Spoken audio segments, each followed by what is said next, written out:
জানতাম এখানে তার একটা বাড়ি আছে, লাইব্রেরি আছে, এরপরে জাদুঘরের মতো যে জিনিসপত্র সাজানো আছে, কিন্তু এটা যে এত বড় একটা নৃশংস যে একটা আয়না ঘরের মতো করে রাখছে। আমি নিজেও গর্বিত ছিলাম শেখ মুজিবের জন্য, কেন লজ্জিত করলেন? বাঙালি এখন যা বলতে পারে 15 বছর বলতে পারে নাই, মুখের ভাষা কেড়ে নিছে। বিএমপি তাই চাচ্ছে, সরি আপনারা পারবেন না। আল্লাহ ছাড় দেন কিন্তু ছেড়ে দেন না। তার অহংকারের মাত্রা এমন বৃদ্ধি পেয়েছিল যে সেই অহংকারে সে নিজেই পতিত হয়েছে।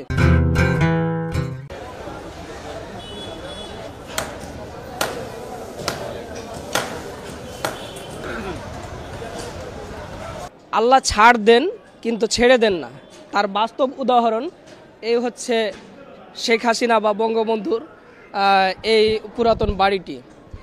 পতিত স্বৈরাচার সরকারের জুলুম নির্যাতন কি মাত্রায় গেলে যে মানুষ বিক্ষুব্ধ হয়, মানুষ কষ্ট পায়, তার বাস্তব উদাহরণ হচ্ছে এই বাড়িটি। যেমন 2014 সালে সাতক্ষীরাতে একটি গ্রামকে বুলডোজার দিয়ে গুড়িয়ে দেওয়া হয়েছিল।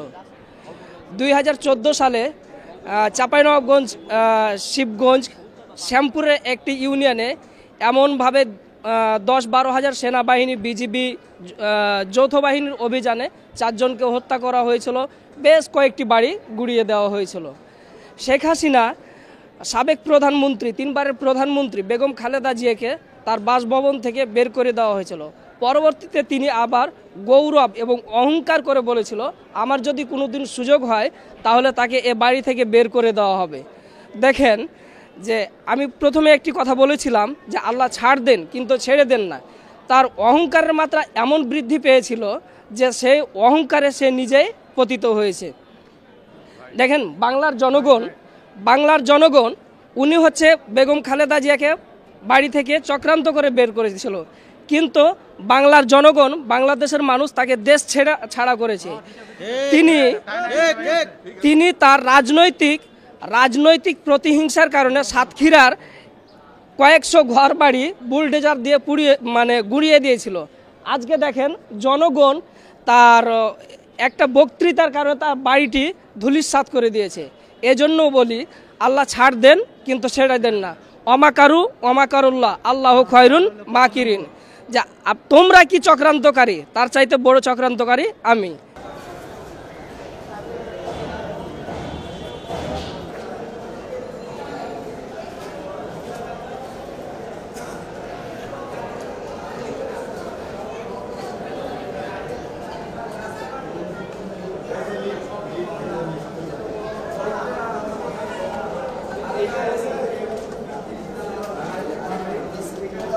বাঙালির বন্ধু ছিল না।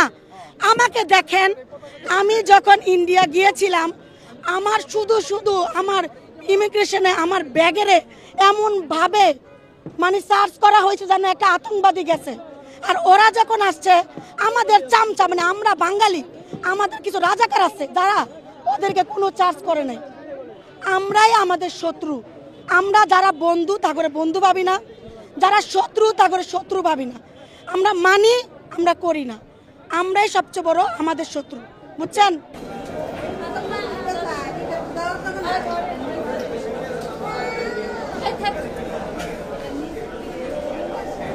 শুনেন, দেখতে কষ্ট লাগে ওনাকে নিয়ে যে একটা শ্রদ্ধা ছিল। আসলে বাঙালিকে কি সম্পূর্ণ ইতিহাস বলা হয়েছে? আপনি জানেন, আপনি নিজেও তো জানেন না আসল ঘটনা।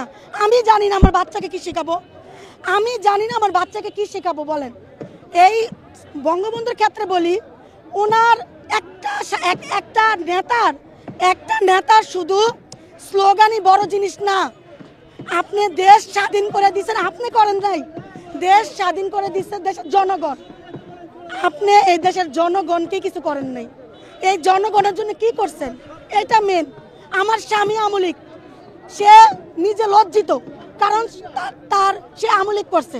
কেন লজ্জিত করলেন?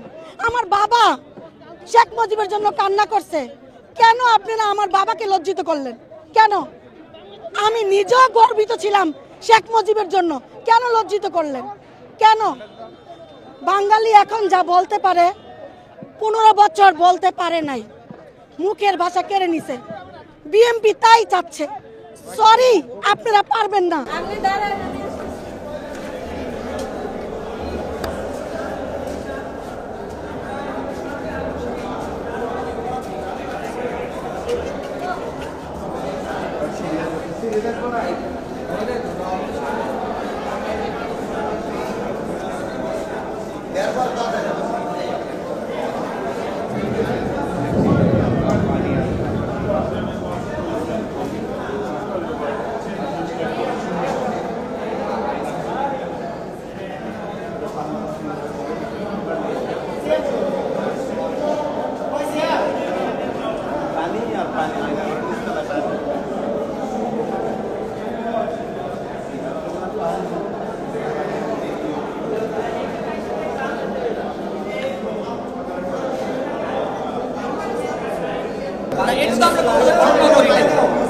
আমরা তো জানতাম এখানে তার একটা বাড়ি আছে, লাইব্রেরি আছে, এরপরে জাদুঘরের মতো যে জিনিসপত্র সাজানো আছে, কিন্তু এটা যে এত বড় একটা নৃশংস যে একটা আয়না ঘরের মতো করে রাখছে।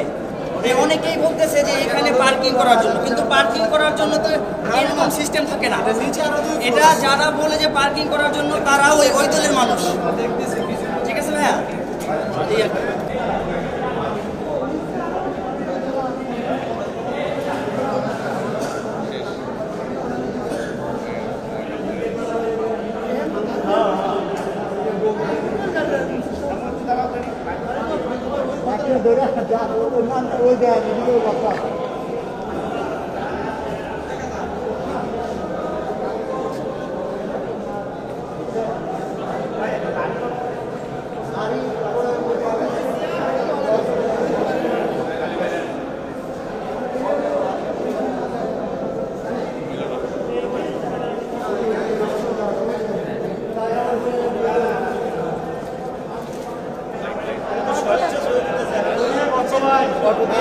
যা আছে তাই।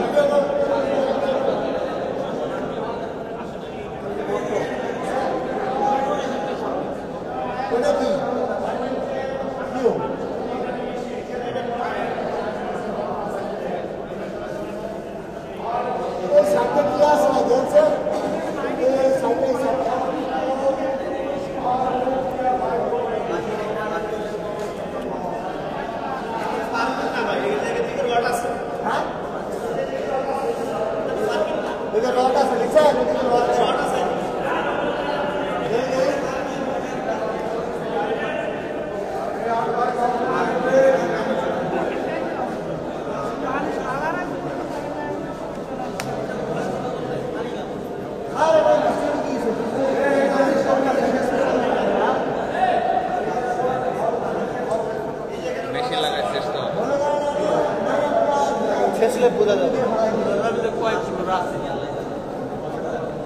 ফ্লোর আছে, এখানে একটা ঘটনা অবশ্যই আছে।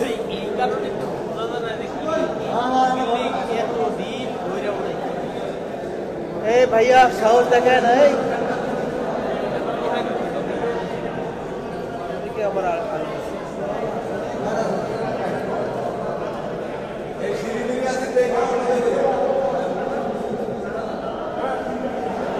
ও আছে, ওর ধান নাই, ওটা ঠিক আছে। এই ওর মধ্যে পড়ে যাবা, কিন্তু ওর মধ্যে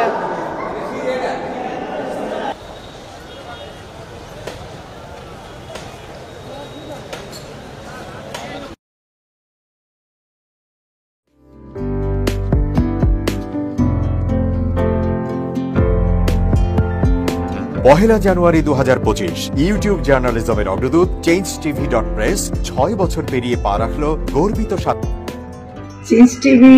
তো আমি তাদেরকে আমার অসংখ্য শুভেচ্ছা জানাচ্ছি, কারণ তারা যে ভূমিকা রেখেছে এই সময়, একটা কঠিন সময় ছিল, সেটাতে যেমন ভূমিকা রেখেছে, এমনকি 5ই আগস্টের পরে নতুন বাংলাদেশেও তারা তাদের সেই তীক্ষ্ণ একটা সমালোচনামূলক এবং যেটাকে আমি গঠনমূলক বলবো সেরকম একটা ভূমিকা রাখছেন। তো সেক্ষেত্রে আমরা মনে করি যে এই ভূমিকা আমাদের দরকার, আমরা চাই এটা থাকুক এবং আরো যেন সমৃদ্ধ হয়। নতুন বাংলাদেশ নির্মাণে আমরা চাই যে চেঞ্জ টিভি এই যে সমালোচনাগুলো করছে বা যেগুলো আমরা তুলে ধরছেন সেটা এমন করে করবেন যেন আমরা সেখান থেকে শিখতে পারি এবং সবাই মিলে যেন আমরা নতুন বাংলাদেশকে সত্যিকার অর্থে বৈষম্য বিহীন একটা সমাজ গড়ে তুলতে পারি, সেটা আপনারা